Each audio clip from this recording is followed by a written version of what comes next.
Welcome to another episode of Fishing Without Bait, a lifetime without definitive expectations, where we help people explode into their lives through full impact mindfulness. We're not looking for people who want to find themselves. We're looking for people who want to create themselves, to write a new chapter to their story. And if you have the honesty, open-mindedness, and willingness to try, then welcome aboard. My name's Jim Ellermeyer. I'm a behavioral health therapist, and today I'm joined by my good friend, co-host, and producer of this program, Mr. Mike. Hello, good to be back again. We have plenty of terrific, eclectic guests here over the last several weeks. Ready to have both Robina and Nick on the show the last few episodes, and good to get back with you for another conversation. I love that term, our eclectic roster of guests. Just love that. So quite often, Mike, when as most everybody out there probably realizes by now, I'm in love with the sound of my own voice and will talk to anybody, anytime, anywhere about anything. So quite often I come up to people and I say, what's good about being you? And how many people get asked that? And many people don't have an answer. So here's the questions that I ask them, Mike. I say, do you know the difference between right and wrong? Mm-hmm. Do you have a moral compass? Do you have the ability to be dependable? Do you have the ability to be honest? Do you have the ability to treat people with courtesy and respect? Mm-hmm. And then I tell them, Mike, I says, those are the 5 greatest attributes that a human being could have. Absolutely. So that's all you really need to say. Mm-hmm. Mm-hmm. When somebody says, well, tell me about yourself. I know the difference between right and wrong. Mm-hmm. I have a moral compass. Mm-hmm. I am dependable. I tell the truth, and I treat people with courtesy and respect. And I would think that person on the other end of that would say, that's all I need to know. Mm-hmm. Yeah, no, absolutely. It wouldn't that be, an interesting question to ask somebody in public? What if we asked this of a politician? For instance, what kind of answers would we get to something like that? We'd get that psychological ploy called obfuscation, mm-hmm. when they'd switch topics and never address the question. Yep. That's so frequent, and mm-hmm. I'm hoping everybody out there develops the critical thinking skills to be able to do this. The Stoics call it studied indifference. Mm-hmm. When we look back on something without any judgment, just objectively gathering the facts, mm-hmm. without any preconceived judgments or notions. Lovely to walk through life like that. Absolutely.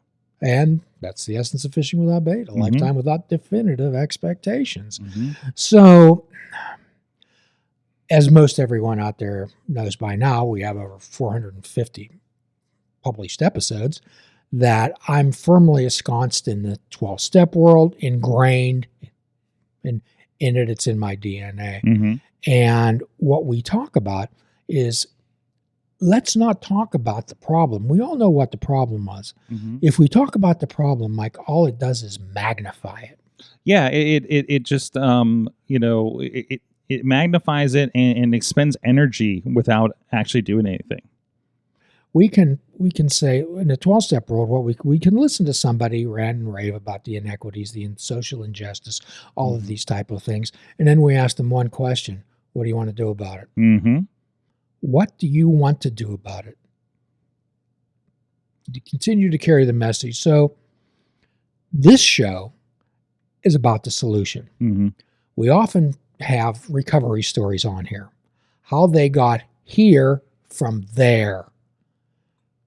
What solution? So, and we've talked about this many times as having the reverse chain effect. Usually people have negative chain analysis. Mm-hmm. Okay. When something doesn't come off the assembly line right, when something in your life doesn't work out exactly correctly, we want to just go back in minute detail and find out exactly where and when did this imperfect product come out. Right. Well, I'm not interested in that. What we're interested on this show, Mike, is when there's a positive aspect in your life. When something right happens, especially when somebody stays clean and sober, I'm way more interested in how did you do that. I'm not interested in how the donkey got in the ditch. I'm interested in how the donkey got out. Mm-hmm. So we add to and reinforce those people, places, things, and circumstances and events that allowed that positive outcome to occur, and add to and reinforce them. One of our favorite guests, and one who gets a lot of action on Instagram, is our good friend Tara from California. Yeah, powerful AA person. From Keep Coming Back, the wonderful podcast. Yes, keepcomingback.net, keepcomingback.net, where she records people's leads. And leads are about what happened, what it was like, what happened, and what it's like now. And fortunately, I was able to do that about 4 years ago, and her and I became fast friends over the years. We've had her on the show a number of times. Yes. And she's always talking about the solution. What's the solution? What's in front of us? What can I do? So would we rather sit around and think, oh, what can't we do, rather than what can we do? I'm sure when you and the producers of your other shows get together, you don't talk about how you can't do things. You want to talk about how we can do things. And I know your wife personally, and that girl is a can-do person. Absolutely. She's not interested in how you can't do things. So when it comes to that, talking about the solution, rather than talking about and just beating to death the current divide in the United States between American citizens who are playing on the same team, I don't think that people understand that a lot of this division is caused by outside influences and forces that want to see the United States fail. I'm going to show my age right now, but one of the most dramatic, climactic experiences any president has had was during the 1960 Cuban Missile Crisis, when the Soviets put nuclear missiles in Cuba. And I remember one time they were, back then the TV was a little sketchy, the film and the video, but they had the United States ambassador to the United Nations confront the Russian ambassador at the United Nations, saying, and they showed pictures of these silos and showed pictures of these nuclear weapons being unloaded. And he says, sir, I want you to tell me yes or no. Do you have nuclear missiles in Florida? And I will wait for your answer till hell freezes over. So Nikita Khrushchev addressed the United Nations. It was a famous moment in the United Nations history where he took off one of his shoes and he pounded his heel of his shoe on the podium, yelling, "We will bury you. We will bury you." But it wasn't being buried from the outside. It was being buried from the inside. So what people do, they have webs of misinformation. This person's working against you. Are you sure you trust that person? Over and over again. And unfortunately, the media plays into it too, because what are they in for? They're in for ratings and revenue. It's good for them. It's good for them, all this divide. What's your thoughts about that, Mike? About the divide, or about the divide? So one has been very disheartening. I also see a mechanism of things like the Fox Newsification of our news. It definitely becomes a part where we talked about shared realities before on the show. Like, we don't share the same reality. There is an us versus them. I see that in conversations, and people don't realize that they're talking to somebody who is kind of on their side. So like it's and that's the problem, is it isn't, we don't have a foreign enemy to, like, we were all together for about 5 minutes after 9/11, right? And then the people kind of separated on how we deal about that, or how people proceeded from there. So and plus, you do have people stoking the fires, and you can say both sides. You have this kind of situation with certain rhetoric about certain groups and certain things that are happening, and just other politicians, and that just further separates, because if you're listening to your side and you're not experiencing that, like, I think that's, it's easier to drive that wedge. It's easier to drive the wedge in a population of America that the only time they see anybody that looks different from them is literally on television. Because how else, how else are they supposed to think at that point, right? If they're not, already just, open to those ideas. Well, there's a quote by Herbert Spencer in Appendix 2 of the Book of Alcoholics Anonymous called The Spiritual Experience. And it says that most spiritual experiences are the educational variety, not the booming special effects. And Herbert Spencer, who is a contemporary of Charles Darwin, said, and I'm going to paraphrase this, there's one sure principle which will hold a person in everlasting ignorance, and that principle is contempt prior to investigation.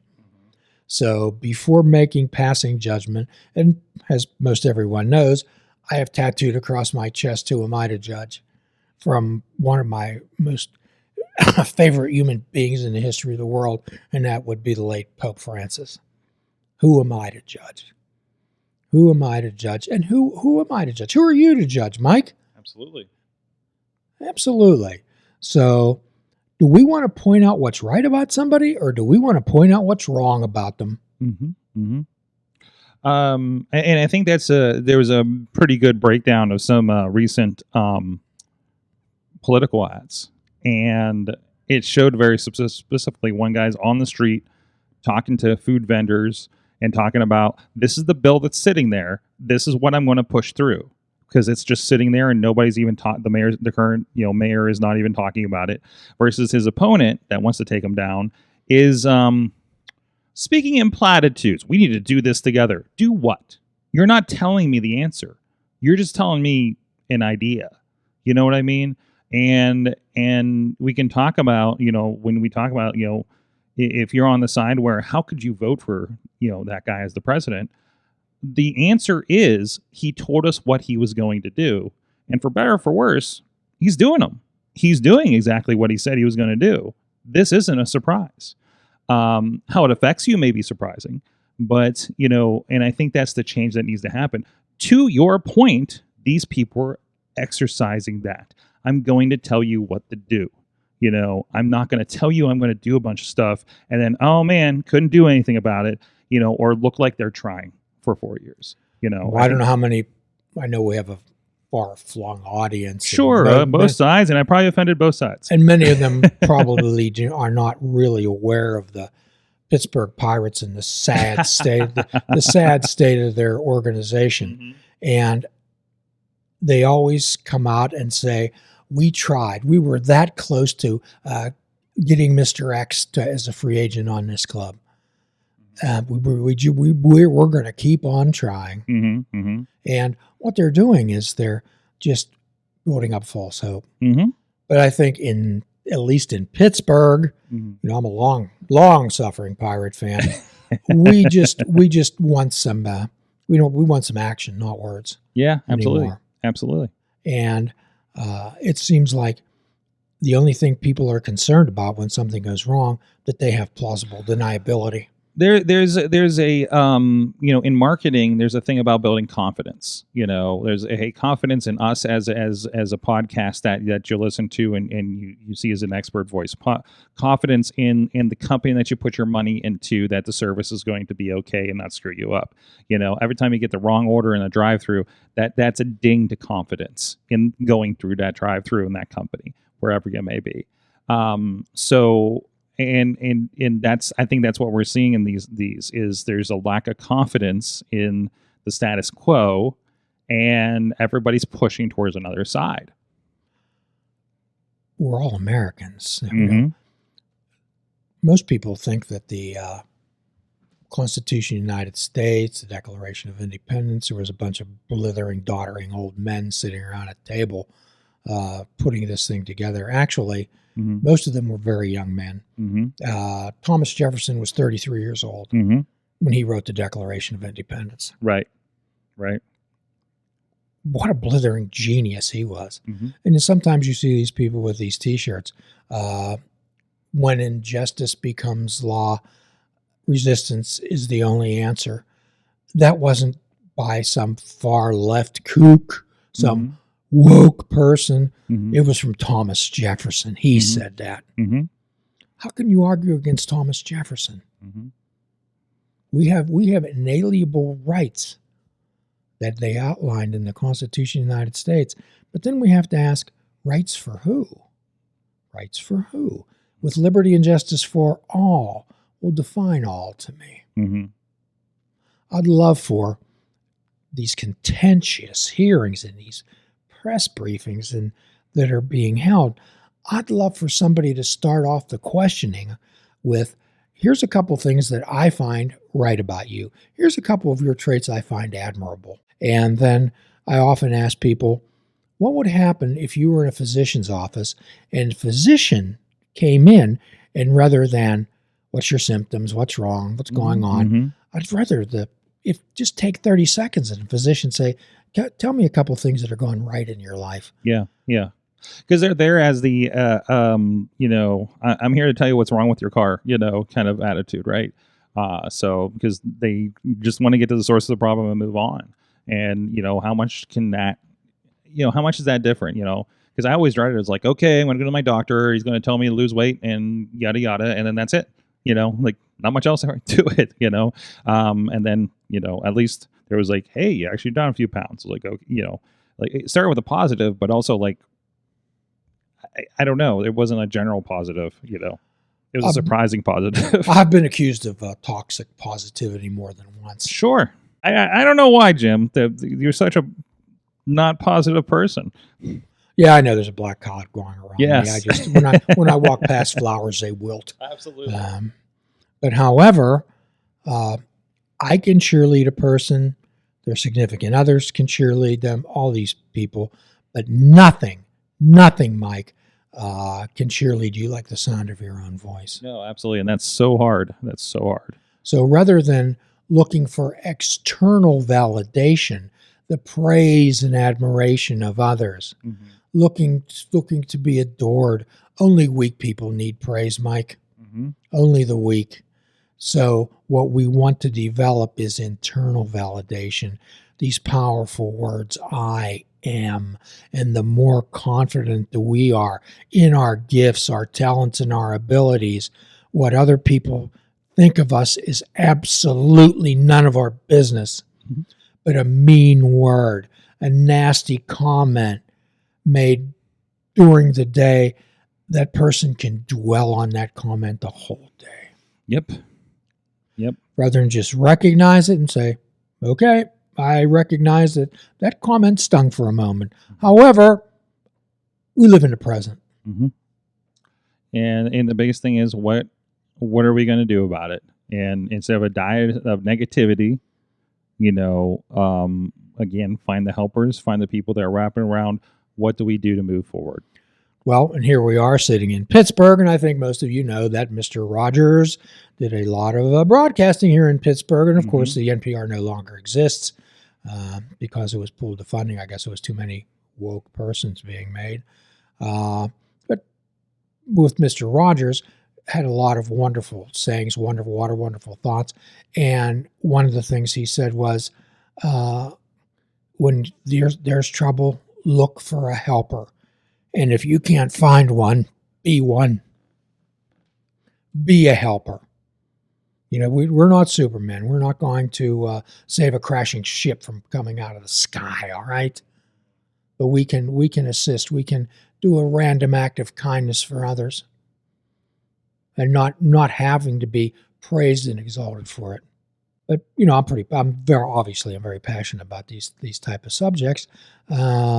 So in some of the upcoming episodes, what we want to define is the definition of capitalism, communism, socialism, and fascism. Fascism is particularly interesting because it seems to be a word that's thrown about frequently. And I often hear the words communist and socialism confused. They're two different words. That's why they have two different meanings. So what a bully is, what a person who is a bully is all about, all those type of things. It's a course on what not to be. We've talked about this before. we always say that nobody's completely worthless. You can always be a bad example. So, and again, having heroes to emulate. Who would be one of your heroes that you would want to emulate? And again, this is such an interesting question because, we've recently talked about in the professional wrestling world about how our heroes are usually disappointing us, on the other shows. But, I think, I would, given I've been thinking a lot about this and don't have an answer because I pretty much expended all my heroes out of my head. But if I want to talk about somebody that I would prefer to emulate, as in maybe just how they present with a little bit of grace, I would probably go with President Obama on that, just off the top of the head, since we happen to be talking about politics there, because to me, it's like, when you're in a certain position, you should present with some grace, right? And I felt like that's something that they did over those 8 years, between him and his wife and most of his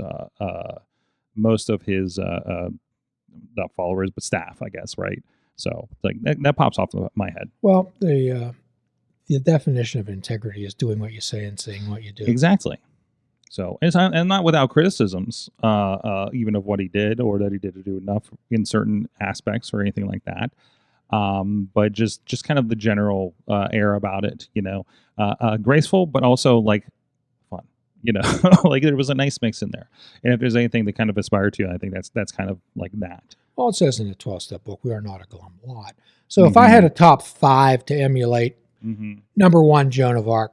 Okay. If you know nothing about Joan of Arc, read about her, understand her singleness of purpose, understand her devotion to France, understand her devotion to the higher power, even when the English turned on her, the French turned on her and turned her over to the English, who burned her at the stake. Then there's Spartacus, one of the finest human beings who ever lived. Then there's Abraham Lincoln. Tell me what's wrong with Abraham Lincoln. And then Franklin Roosevelt took the country out of the Depression. He was the go-to guy. He was I want to find out what we can do rather than what we can't. Winston Churchill, who with one speech turned a country into steel. His "We will never surrender" speech. And there are others. Teddy Roosevelt, if you read about him, unbelievable strength of character. These people like that, they weren't concerned about external validation. They were concerned about internal validation and doing the next right thing. That's our philosophy in the 12-step world, doing the next right thing. And if you don't know what the next right thing is to do, ask someone. Ask someone and emulate their behavior. Absolutely. Now, we have a lot more to talk about. However, I know there's going to be haters. I know there's going to be comments about this particular podcast because you think I inferred something about somebody. But however, here's the deal. We can accept criticism, most certainly, but please don't let it be echo chamber stuff. If you want to criticize us, please use your own words. Please do some critical thinking. And we know that some do comment on the YouTube, and we do read those. Especially Instagram. I know you're over there. I'm over on YouTube, seeing some of the comments too. And let's have a conversation. I think in the long run, right? Have a conversation with Jim about these. Yes. Nobody is completely right. Nobody is completely wrong. So I want to end this segment with this outlook, my opinion on things, that I understand that Israel has a right to exist, absolutely and for certainly. And what Hamas did to them on October the 7th is beyond comprehension, the cruelty, the savagery, and there's no excuse for that. However, the killing of innocents, the starvation of innocents, men and women, denying them the opportunity to succeed, denying the opportunity to live, and shooting people in lines for food. How can anyone possibly exonerate that. And I understand that anything that is said pro-Gaza, I'm not pro-Gaza, I'm not pro-Palestinian, I'm pro-human. Mm-hmm. I'm not in the business of business, I'm in the business of people. And those people are being maliciously slaughtered. And someday somebody's going to have to answer for these things. Mm-hmm. When the Creator says, I gave you gifts, talents, and abilities, what'd you do with them? Oh, I killed women and children in the name of Israel. I am not anti-Semite. I am pro-Israel. They have the right to exist, as does every human being on this planet. So we're going to end with that.